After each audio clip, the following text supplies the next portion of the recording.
morning, all my sweet friends, pals, and confidants. Okay, so I have a new setup, and I'm so excited. I'm learning. You know what? You can teach an old dog new tricks. Hey, Moses. Moses is here with us.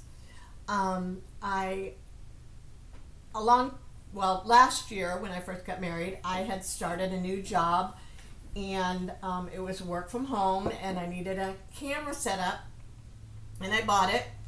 The job lasted a week because they hired too many people and then ended up not getting the contract for all the nurses that they hired. So I have this set up. I also have this I bought a while back to do my videos. I also have a microphone which I will try to get set up so I can be professional. That's my goal, is to be professional, to make videos that not only give you information and Bible studies that you can follow on, but stuff you'll enjoy. I want to learn to be able to add things, and I'm going to get there. I am going to get there. I need someone to teach me, but I am going to get there. So I'm so excited. It's a beautiful day today. It's just beautiful. It's 75 to 83. When I took the dog out this morning early, like 6:45, it was 79 degrees. Did you see him? Come here. Come here. Come on. That's my boy. It's my boy. Oh, he's going to hit your head. Hey everybody, this is Moses. My love, my sweet boy. Isn't he the cutest thing? I know, he's a face only a mother can love, but this mama does love him very much. He's a Brussels Griffon. Got him from my friend Tammy, who needed to rehome him because his big brother was being a bully. So he's mine. He's been with us a couple months now, and he has totally captured my heart. 100%, haven't you, Moses? Moses does have a beard. And at the request of Tammy and my husband, he's keeping the beard. If I had my way, it would be shaved off, because every time he gets a drink, it gets soaking wet. So, there's that. So, I'm very excited. Let's see, what was I going to tell you? Oh, I'm making focaccia bread today. I've never made it before, and I'm very excited because, well, one, I got a great recipe, so I'm going to make that this afternoon. But also, I love the dipping spices. You have the spices and you pour in the olive oil, what is it? Carrabba's has it, and other fancy Italian restaurants do it. But they'll usually just do it with some Italian bread. It's amazing with focaccia. So I'm making some focaccia, and I was going to buy the dipping spices, and I thought about it, and I thought, you know what? I have every spice known to man. I made my own. I'm so excited. All I have to add to this, and this can last, this is, as long as it's sealed, this is shelf stable for months. And believe me, as much as I love this stuff, it's going to go fast. It's not going to last months. So it's really super easy. Super, super easy. It was just like, some of the spices are a tablespoon, some are a teaspoon. Yes, I did go by a recipe that I found online, because I wanted to get the right amounts. You probably could just use Italian seasoning. Everybody has that. Moses. Everybody has Italian seasoning, but it's got rosemary and thyme and pepper, salt and pepper and garlic and onion powder. Oops, sorry, baby. All kinds of stuff. And in my focaccia, I actually have rosemary and thyme in my garden, my raised garden bed, so I'm going to use fresh rosemary and thyme in my focaccia bread. So for this, all you do is I have these little dipping dishes. You put your spices in there. You pour, oh, dryer's done. Pour some olive oil, and voila. Voila. That's all I'm going to say. So I'm excited about doing that tonight for dinner. I hope my husband likes it. I love to do things for him to know how special he is to me. So, I you know what? I started this video so many times because I'm just trying to get used to this. I'm not sure what I told you, what I didn't. Do you have your cup? Do you have your coffee? My favorite mug. Seek ye first the kingdom of God and his righteousness. Yes, I am so heavenly minded, I'm no earthly good. Truth is, the only reason I am earthly good is because I am heavenly minded. Hope you are too. I'm also eating my Belvita Crunch. I did have a scrambled egg for this morning. I fixed two, one for Moses and one for me. And he gobbled his down. My goodness, did he gobble that down. I mixed it in with his Delish food. And he ate it all up. Okay, so where am I? We finished up to Job. We finished Job 21. Today it's almost 11:30. I've spent the whole day trying to set this up. My grandson Dakota helped me. I texted him, I said, my camera is not working, and he said, what app are you using? And I thought, oh, I need an app. So that's how he helped me. So I downloaded the app. What is it called? It is called Cam On. And then I'll use, I think it's the iMovie. Or I might be able to just use the YouTube Studio to upload it. But eventually I'm going to get really good at editing and adding stuff. Maybe put across here, across the bottom, the scripture verse that we're using. Wouldn't that be cool? I got to figure out how to do that. So that's what my plan is. My plan is to really get good at this. I have applied for a job at the hospital doing hearing tests on newborns, and I hope I get it. It's just 15-20 hours a week, just enough to give me some spending money. I want to go on a cruise for my birthday, and my husband is not a cruise person, so hopefully he'll let me drag him along and we can go on a short cruise. It doesn't even have to be a big one. 3-4 days. I'll be fine with that. I actually would love a week-long cruise, but beggars can't be choosy, and I don't know if only working 15 hours a week at minimal pay will get me a very long cruise, but we'll see. We'll see. And I want to catch up I want to pay off all my credit cards, which I have a few. Sorry. I'm not perfect. So yeah, that's my plan. Anyway, today we are only going to read Job 22 because I've spent so much time setting this up and learning how to use this that I don't have a lot of time.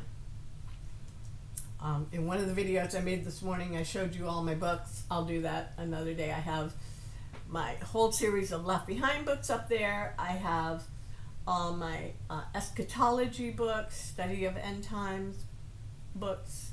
I went to an end times conference 2 years ago, and I bought a lot of books, and I love them.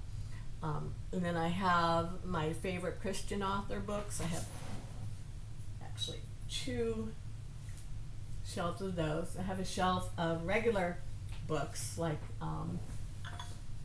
Dr. Seuss and Harry Potter and Tolkien and some poetry books. Down at the bottom, I have one shelf that's all travel books.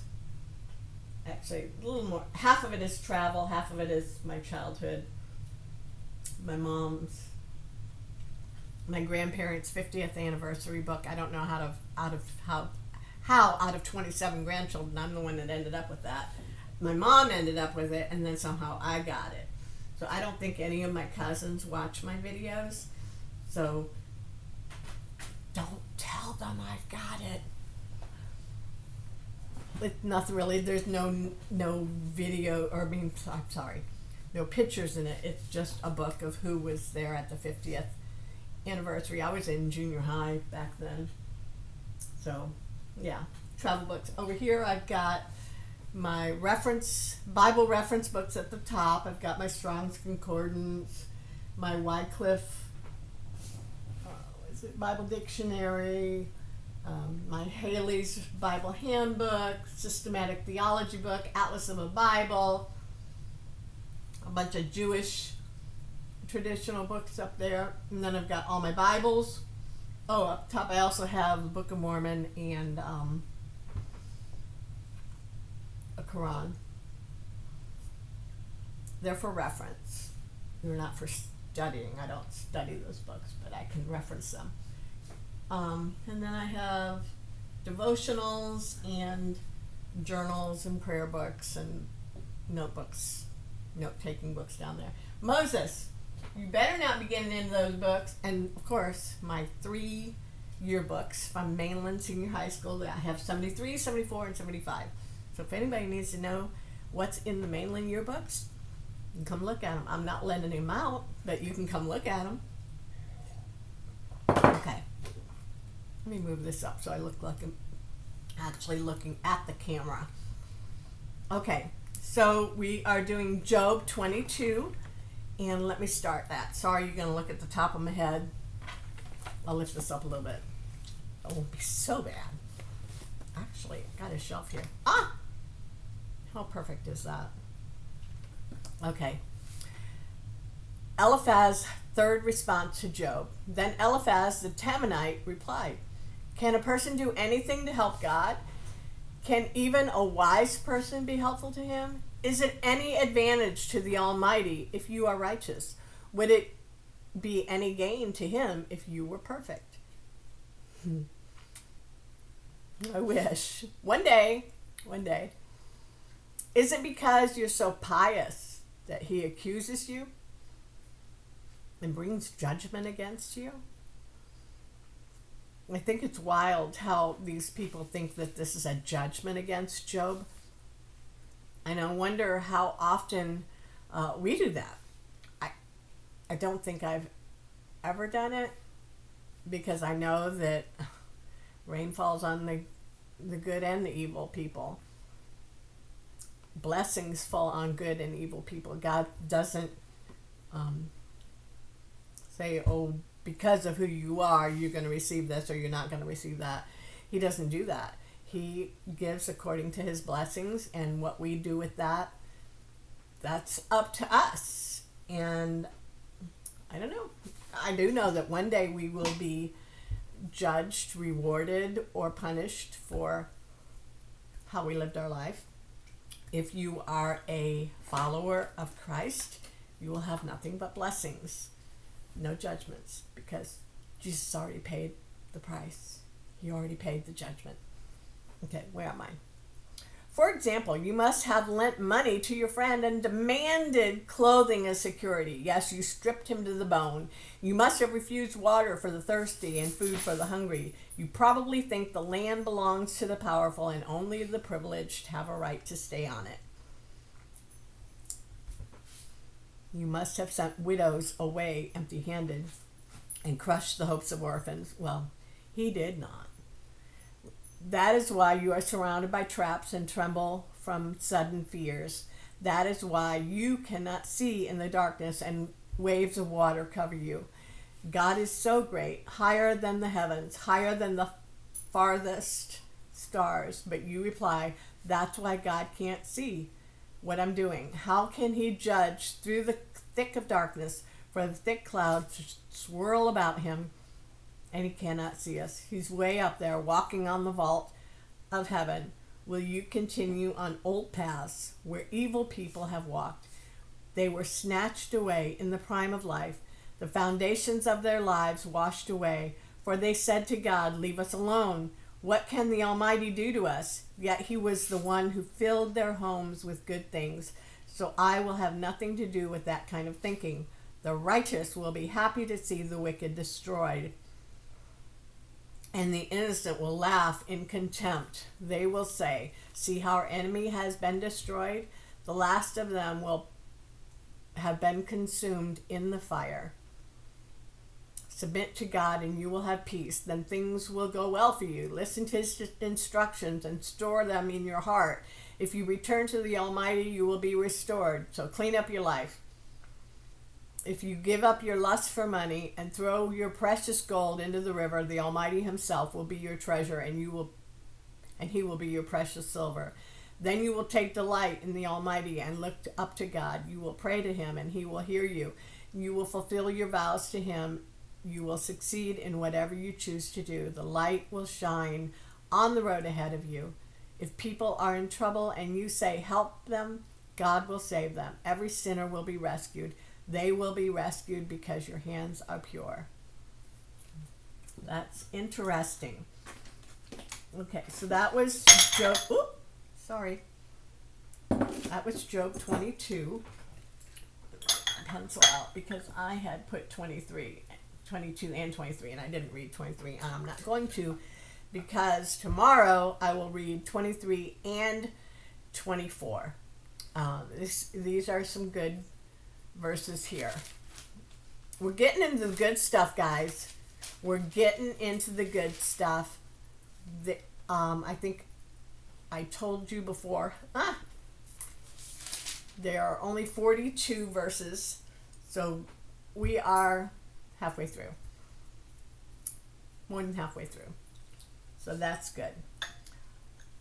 I love you all. I hope you have a wonderful day. I'm going to try to get this uploaded the best I can. I'm not going to try to do any edits to this yet, but soon. Soon and very soon. Love y'all. Bye.